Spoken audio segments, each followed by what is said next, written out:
The Conservative Party is calling for specialist prison officers to be armed with tasers, stun grenades and baton rounds.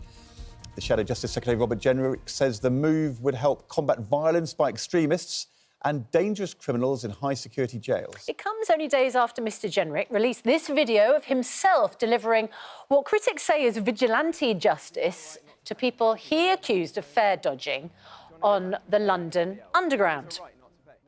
So many times I've been tempted to do that when you see people jump over, but I never have.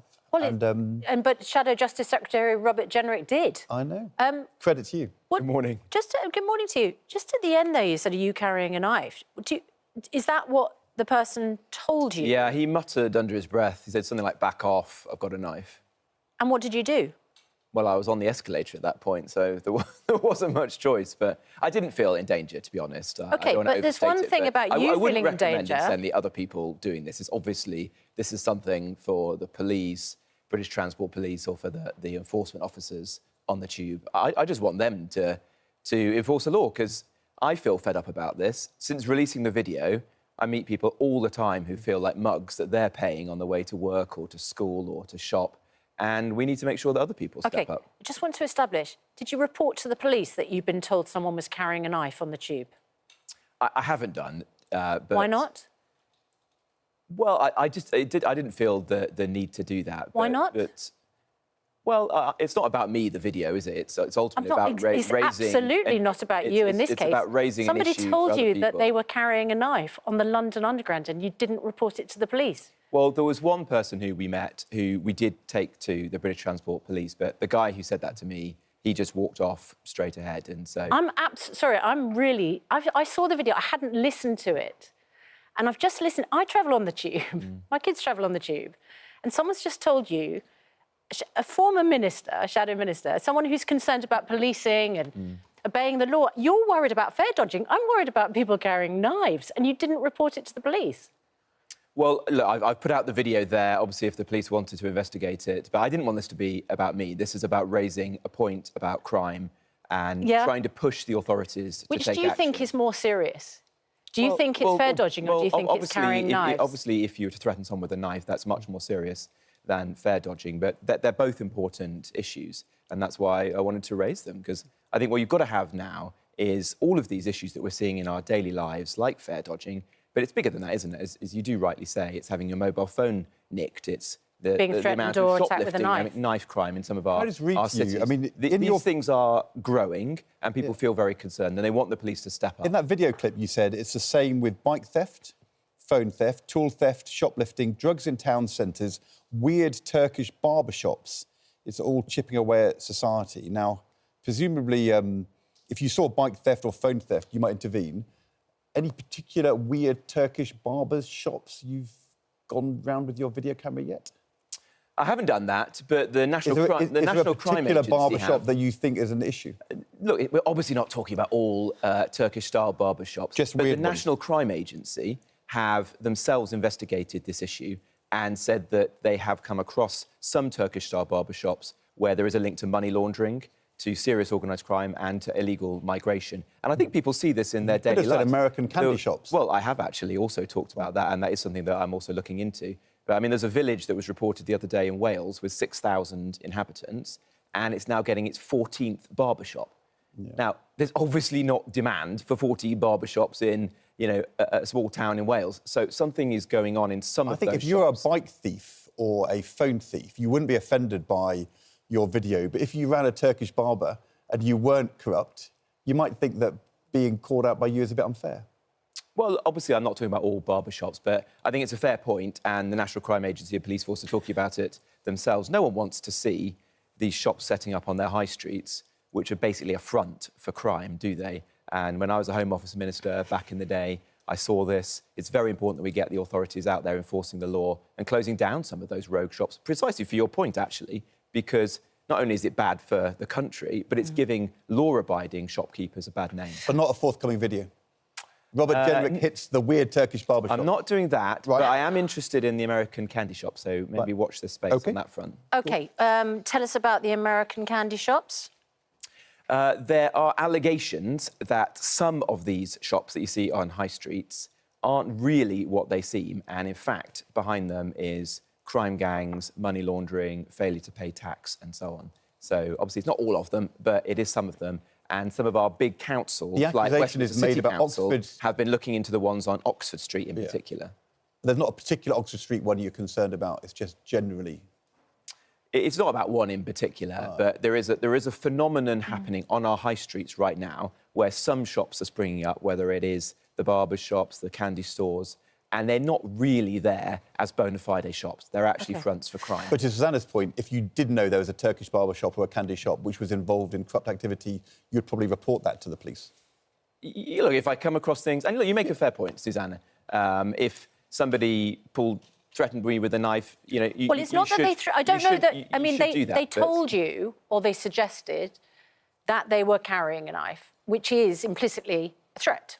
Yeah, no, you make a fair point, Susanna. You make a fair point. Right, but what I didn't want to do is just make this about me. It wasn't. What I'm trying to do here is raise a bigger point. OK, sorry. And the fact the video is done so well, you 50 million times, shows that a lot of people feel very strongly about the issue that I've been raising. I don't want to be disrespectful to you. You made it all about you. The video was literally all about you.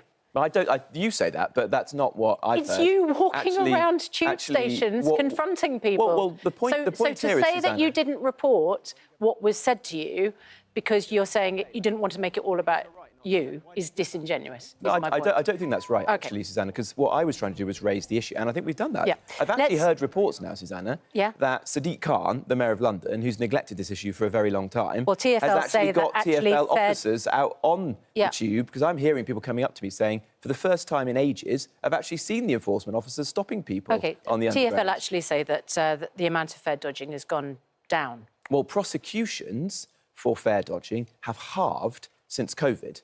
So what is Sadiq Khan doing? His own statistics show that 1 in 25 journeys are not paid for, and judging by the reaction that I've had in the last few days, I think it's much, much higher than that. Because literally everyone I meet raises... And it's not just a London issue. A YouGov survey says that almost 80% of people across the whole country have seen this. So it's a big national issue. Literally everyone that you meet? Yeah, almost everyone. Literally everyone. I was literally in the green room just now on your show. So literally and everyone you meet says they've seen a fare dodger. Literally everyone. I think... When you say literally everyone, do you mean literally not everyone? It's a turn of phrase, Ed. OK, fine. Turn of phrase is entirely false. No, because actually, almost everyone I've spoken to has said this. Even somebody just now in the green room, one of your producers, came up to me and said, "Thank you for doing the video. I've seen it myself.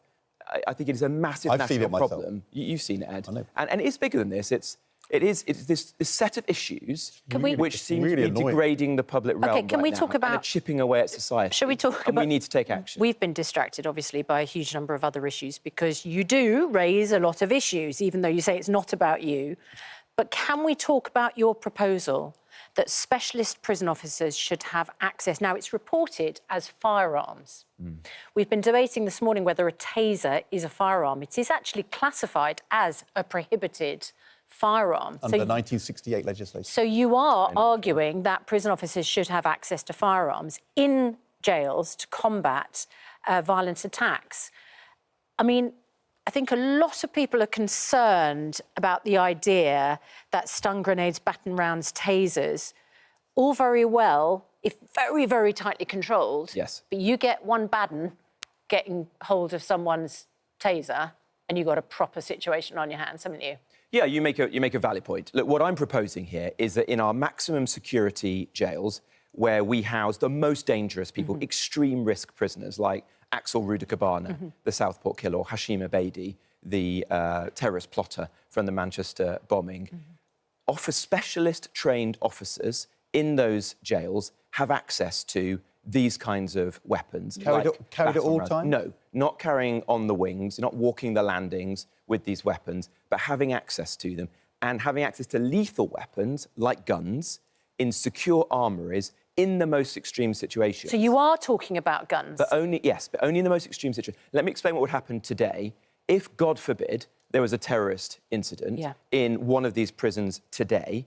Guns would go into the prison. They'd be police. The prison would call for reinforcements who would come to try and take back control of that prison wing. Armed police officers? Armed police officers. But many of these prisons are in very rural locations, like Long Lartin in Worcestershire. It would take time, potentially hours, for these people to arrive. I think that is a big risk to the brave prison officers. What I want to see is a secure armoury in that prison, a small number of highly trained officers who can get control of the prison quickly and have the backs of the officers. And just to finish the point, if I may, this is something that has been recommended by Ian Aitchison, a very respected prison governor, and is in a sense responding to the Chief Inspector of Prisons, Charlie Taylor, who predicted at the beginning of the year that drones could be used to get guns and weapons into prisons. And so the situation I'm foreseeing is that the prisoner, say an Islamist terrorist, has themselves a gun in their hand, and it's not right that the officers are left waiting potentially hours to be able to respond. Isn't the government piloting having tasers for prison officers this summer?